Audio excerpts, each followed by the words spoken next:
और राजेंद्र दास दोनों की परम श्रद्धेय अखाड़ा परिषद की तरफ से संत चरण, उपस्थित सभी नागरिक सज्जन, माता भगिनी, युवा शक्ति, आशीर्वाद रहेगा, हम लोग अच्छा काम करेंगे। हम लोगों को क्या करना है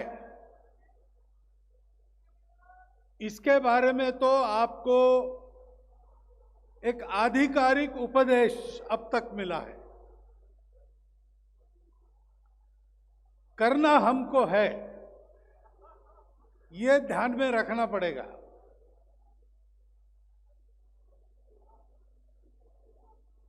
यह बात तो सारी दुनिया मानती है, अपना अनुभव है, एक तरह से शाश्वत सत्य है। कलियुग में संगठितता की, एकता की शक्ति है और स्थायी एकता, शाश्वत एकता स्वार्थ के भरोसे नहीं होती।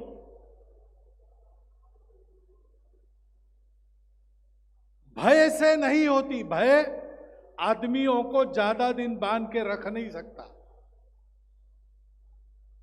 मजबूरी में लोग एक हो जाते हैं, लेकिन मजबूरी समाप्त होने के बाद एकता भी समाप्त होती है।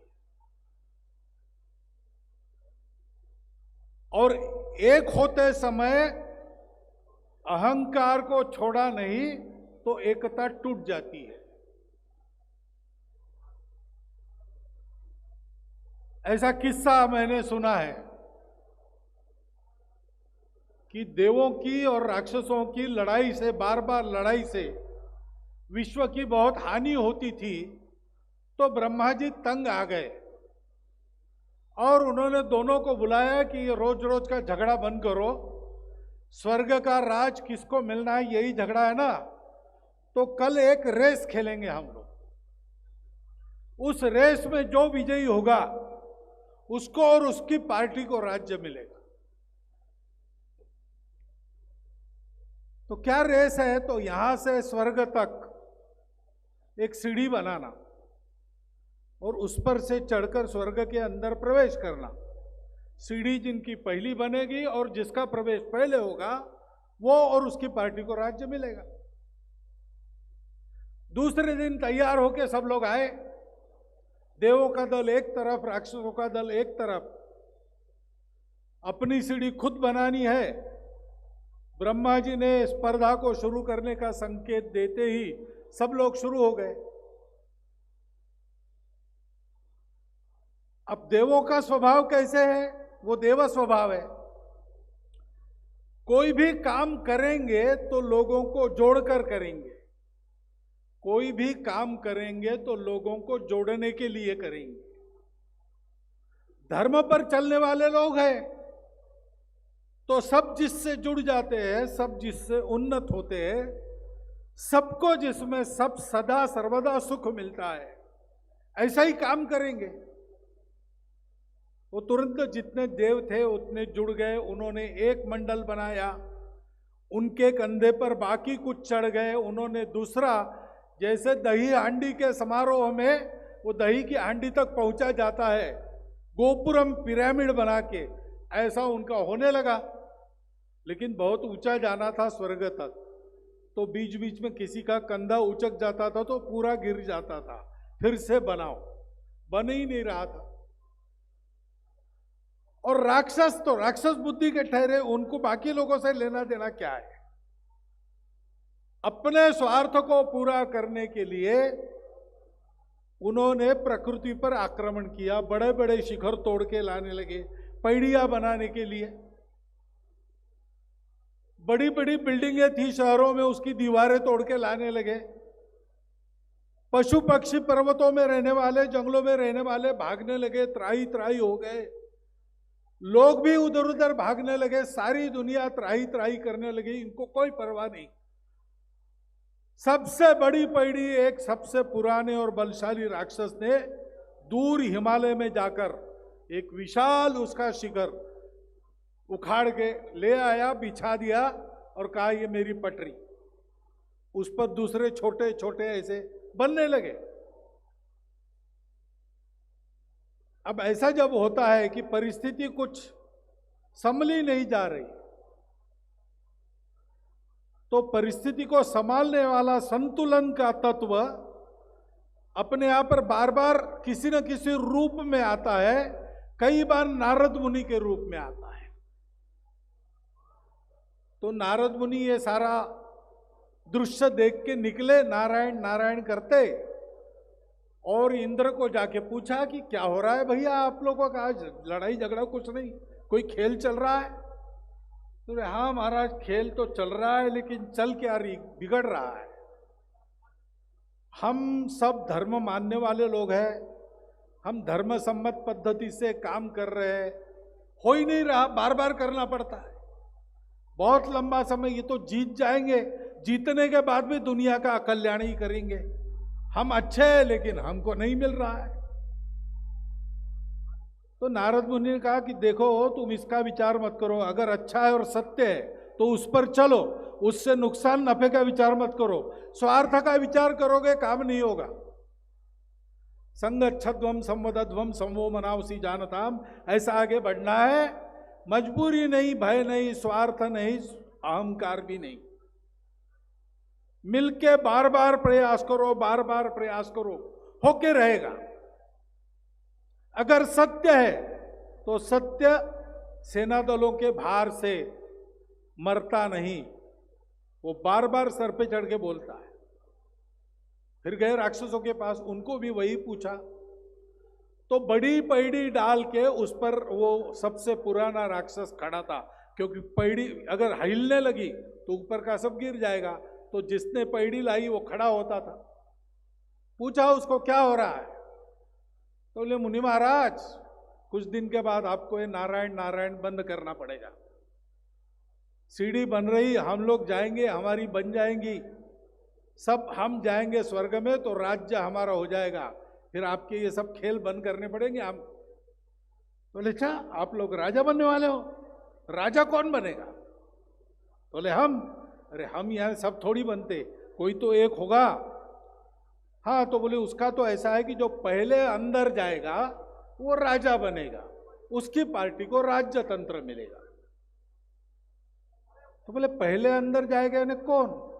तो बोले वो आखिरी जो खड़ा है ना, छोटा बच्चा, एक कहीं से फरसी लाई, ईंट लाई, वो लेके खड़ा था। आखिरी फरसी तो छोटी होगी, वो उसकी होगी, उसको उस पर खड़ा रहना पड़ेगा, वो अंदर जाएगा पहले। तो नारद मुनि ने कहा ये कैसे भैया, सबसे बड़ा काम तुमने किया, दूर हिमालय से लेके आए, यहां पर तुमने बिछाया, और राजा वो बनेगा? उसने तो कुछ भी नहीं किया, पास ही पड़ी थी किसी पड़े हुए घर की, वो उठा के ले आया। तो नहीं, खेल का नियम है। तो हाँ, ये नियम कानून बनाए जाते ना तुम्हारे जैसे भोले लोगों के लिए ही बनाए जाते, तुमको राजा नहीं बनने देना है, इसलिए तो ये नियम बना है, तुम भोले ठगे जा रहे हो।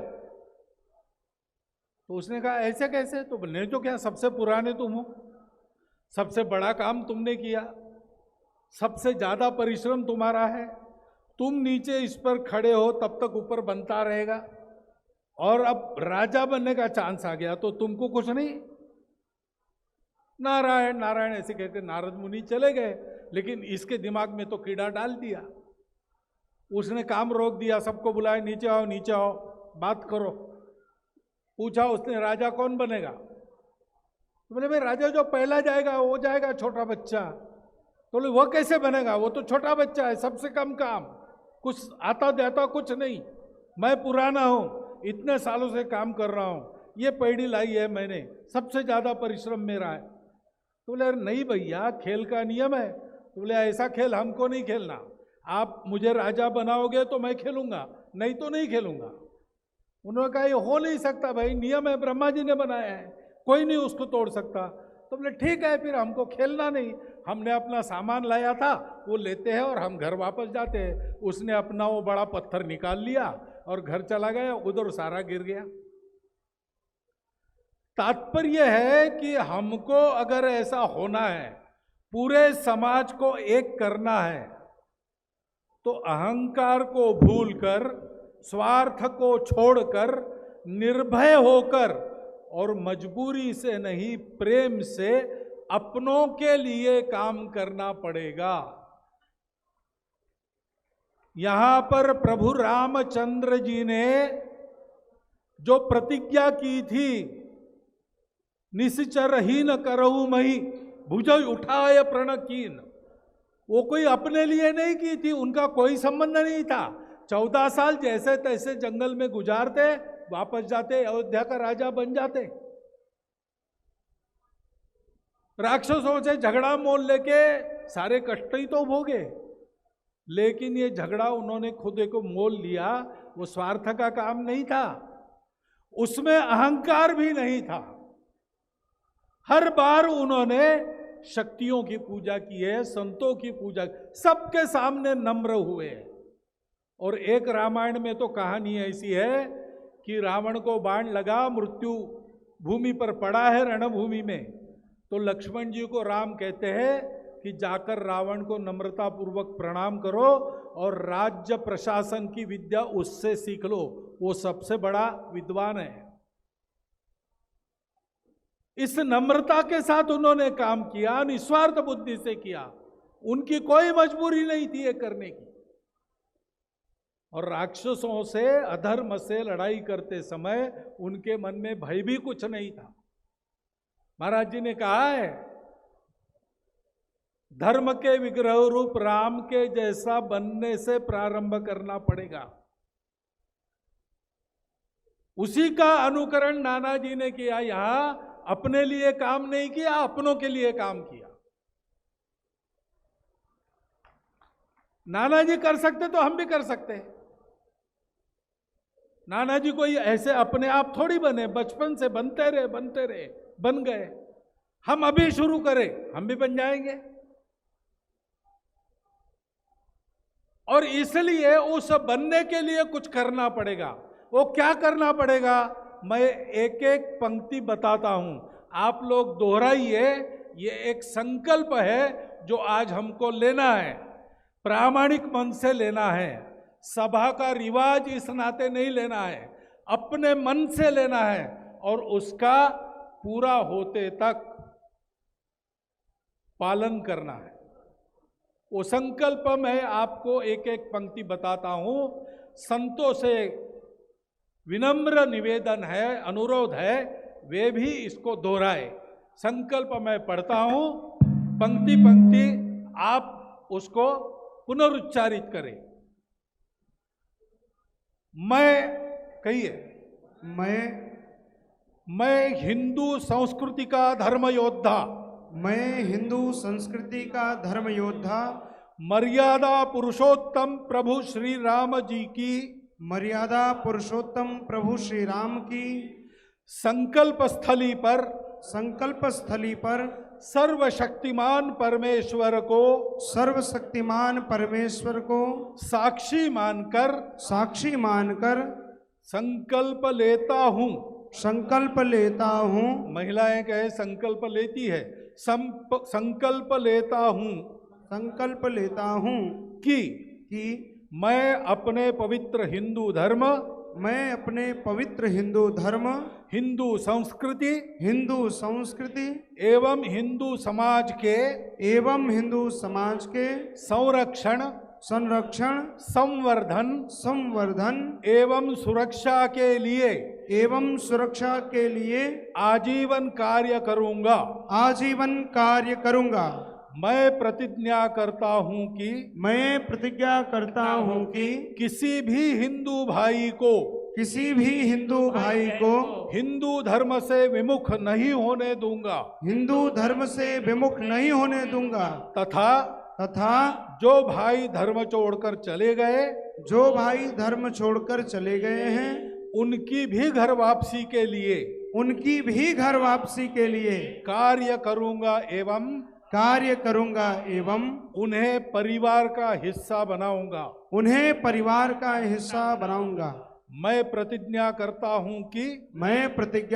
हूं कि हिंदू बहनों की अस्मिता हिंदू बहनों की अस्मिता, सम्मान और शील की रक्षा के लिए सम्मान और शील की रक्षा के लिए मैं सर्वस्व अर्पण करूंगा। मैं सर्वस्व अर्पण करूंगा। मैं जाति, जाति, वर्ग, भाषा, पंथ के भेदभावों से पंथ के भेदभावों से ऊपर उठकर अपने हिंदू समाज को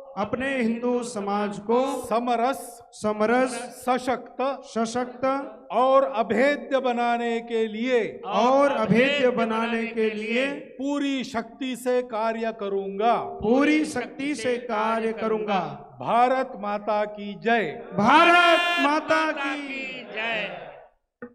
अब ठहरो, नारे देने के पहले सोचो। तिल तिल तिल अपनी आदत को, आचरण को बदलकर संकल्प में आपने जैसा कहा है वैसा अक्षरशः हमको बनते रहना है, बन जाने तक बनते रहना है। धीरे बनेंगे, जल्दी बनेंगे, बात अलग है। बनने का प्रयास सतत जारी रहेगा। तो आपके करने में स्वयं भारत की चित शक्ति, भारत माता प्रत्यक्ष अपना पूर्ण सामर्थ्य भर देंगी और यश आपके पास खींचकर आपके झोली में डाल देंगी। ये विश्वास के साथ कहता हुआ और यही शुभकामना आपको देता हुआ मैं अपने 4 शब्द समाप्त कर। श्री राम जय जय राम बोलिए। श्री राम जय जय राम। श्री राम जय जय। श्री राम जय राम जय जय राम। श्री राम जय राम।